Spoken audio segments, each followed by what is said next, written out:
एक हसीना दो दीवाने, 20 दिन की आशिकी और डबल मर्डर। पुलिस की लाख कोशिशों के बावजूद आपराधिक घटनाएं थमने का नाम नहीं ले रही हैं। लगातार घटनाएं घट रही हैं, एक के बाद एक लगातार इस तरह की घटनाएं घट रही हैं। पुलिस लोगों को लगातार जागरूक कर रही है, इसके बाद भी क्राइम यानी घटनाएं और वारदातें नहीं थम रही हैं। नया मामला यूपी के कानपुर का है। धन दौलत और जायदाद की खातिर कई लोग ऐसे ऐसे गुनाह करते हैं जिसे सुनकर लोग दंग रह जाते हैं। एक बुजुर्ग दंपत्ति को बेरहमी से हत्या कर दी गई। पुलिस कातिल की तलाश में जुटी थी, मगर कातिल हाथ नहीं आ रहा था। मगर जब इसका खुलासा हुआ तो पुलिस के साथ साथ पूरा यूपी हैरान रह गया, क्योंकि कातिल कोई और नहीं बल्कि वो बुजुर्ग दंपत्ति की बेटी थी, जिसने अपने आशिक से इस वारदात को अंजाम दिलवाया था। और उन दोनों की आशिकी महज 20 दिन पुरानी थी। सोचिए, 20 दिन पुरानी आशिकी और डबल मर्डर। सुबह का वक्त था जब कानपुर के बुर्रा इलाके में निकली डबल मर्डर की वारदात ने हर किसी को सकते में डाल दिया था। सुबह सुबह एक घर में रहने वाली बुजुर्ग दंपत्ति की कातिलों ने गला घोटकर जान ले ली थी। लेकिन ये वारदात जितनी भयानक थी, तो इसके पीछे छुपी साजिश की कहानी भी इससे ज्यादा खौफनाक है, जिसने लोगों को हैरान कर दिया था। इससे पहले कि कत्ल की ये पूरी कहानी हम आपको सिलसिलेवार तरीके से बताएं, आइए पहले इस वारदात के पीछे की साजिश को समझने की कोशिश करते हैं। रिटायर्ड ऑर्डिनेंस कर्मी मुन्ना लाल 61 साल के थे और उनकी बीबी राज देवी 55 साल की थी। वो अपनी बेटी कोमल और बेटे अनूप के साथ बर्रा की EWS कॉलोनी में रहते थे।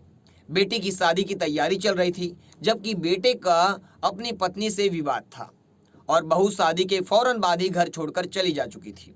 इस बीच 5 जुलाई की सुबह बुजुर्ग दंपत्ति अपने अपने बिस्तर पर मरे हुए पाए गए थे। किसी ने तेजधार हथियार से दोनों का गला काट दिया था। फौजी राहुल ने ही वारदात से 20 दिन पहले अपने भाई रोहित की कोमल से फोन पर कॉन्फ्रेंस कॉल के जरिए बात करवाई थी। लेकिन ये कॉन्फ्रेंस कॉल एक भाई के लिए जिंदगी का सबसे बड़ा धोखा साबित हुई। रोहित अब अपने भाई राहुल की गर्लफ्रेंड से ही चुपचाप बात करने लगा और दोनों एक दूसरे के करीब आने लगे, जबकि मुंबई में बैठे पहले बॉयफ्रेंड राहुल को इस बात की भनक तक नहीं थी। दोनों भाइयों से संबंध रखने वाली कोमल अपने माँ बाप से नाराज रहती थी। असल में वह रोहित या राहुल से किसी से भी शादी करना चाहती थी। दोनों भाइयों में से किसी से भी वो शादी करना चाहती थी, क्योंकि दोनों भाई उसके प्रेम की जाल में फंस चुके थे और घर वाले इस रिश्ते के लिए तैयार नहीं थे लड़की के। ऊपर से कोमल के भाई का तलाक का केस चल रहा था और कोमल को डर था कि कहीं भाई के तलाक के केस में माँ बाप की प्रॉपर्टी हाथ से निकल न जाए। इसलिए उसने एक तीर से दो निशाने किए। उसने अपने माँ बाप के साथ साथ अपने भाई का भी कत्ल की साजिश रची और इस साजिश में उसके पहले बॉयफ्रेंड राहुल के साथ साथ बॉयफ्रेंड का भाई कोमल का दूसरा बॉयफ्रेंड रोहित भी शामिल हो गया।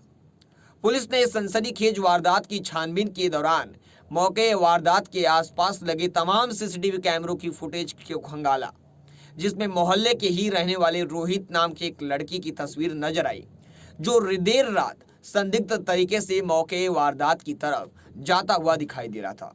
इसी बिना पर पुलिस ने रोहित को गिरफ्तार कर लिया। जब पुलिस ने रोहित से सख्ती के साथ पूछताछ की तो आरोपी टूट गया और उसने अपना गुनाह कबूल कर लिया। लेकिन इसके आगे की कहानी इससे भी ज्यादा हैरान करने वाली थी।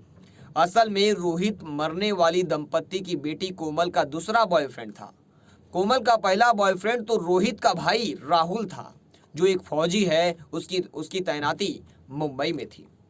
इस पर आपकी क्या राय है, हमें कमेंट सेक्शन में जरूर बताएं। ये घटना लगातार इसी तरह की घटनाएं देश से सामने आ रही है। सतर्क रहें, सावधान रहें। फिर मिलेंगे एक सच्ची घटना के साथ। तब तक के लिए जय हिंद।